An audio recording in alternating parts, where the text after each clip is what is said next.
there were so many great interviews. I mean, interviewing Hank Aaron. Oh wow, because he played in the Negro League, right? I don't think a lot of people know that. Yes, he did. Yeah, he did. Yeah. And we were at an event in Kansas City, and my father told me that Hank Aaron was going to be there. Mm-hmm. And I remember he didn't tell me until we were in the car driving there.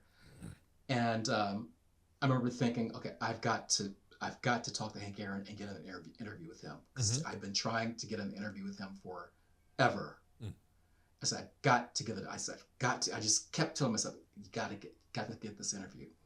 So we get to the event, sitting at the table, my mother, my father, me, my partner, and the rest of the tables at this, there were like 8 chairs around this table, were empty. Mm-hmm. Lo and behold, who comes and sits right next to my partner? So I'm sitting here, and then my partner, and then Hank Aaron sits down. Hank Aaron sits down. Hank Aaron sits down. He said, anybody sitting here? And my partner's like, no. And I immediately said, change seats with me right now. I said, don't ask me, because you're changing Don't seats even think with twice me. about I said, it. Get over here. Exchange seats.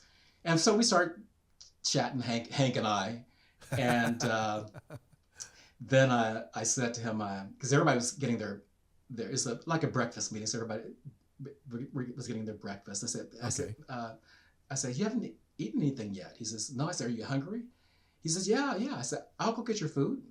Of course, so I go get him a plate of food, and I bring it back. And so he and I start chit-chatting and even more. And then I, basically told him, I said, I'm working on this documentary about the Negro Leagues, blah, blah, blah, blah. And I said, I would love to interview you. And I said, I'll come to, I know you're in Atlanta. I'll come there. I said, or we can do it here today. Yeah. I can get a camera, wherever. I said, but as long as I can do an interview with you. He said, here, take this number. He says, call my assistant and set it up. Wow. Like that. That's awesome. Like that. And it wasn't anything prearranged, right? You didn't know necessarily he would have been at that event, right? Was that the case? No, I didn't know he was going to be there. Yeah. I don't think I knew. I think my father told me when we were going to it, and I'd flown in from he might be there. I think I'd flown in from LA, because it's a big Negro League event. So I went to all those events at that time. Oh, okay. While there were players still around, I never knew who was going to interview for the project. Okay. And but yeah, he's like, yeah, this come to, whenever you want to come down, come on, come tomorrow. He said, come tomorrow if you want to. Like, I can't come tomorrow, but yeah. Like that. Yeah, so awesome. I flew down, and yeah, we did it. He was wonderful.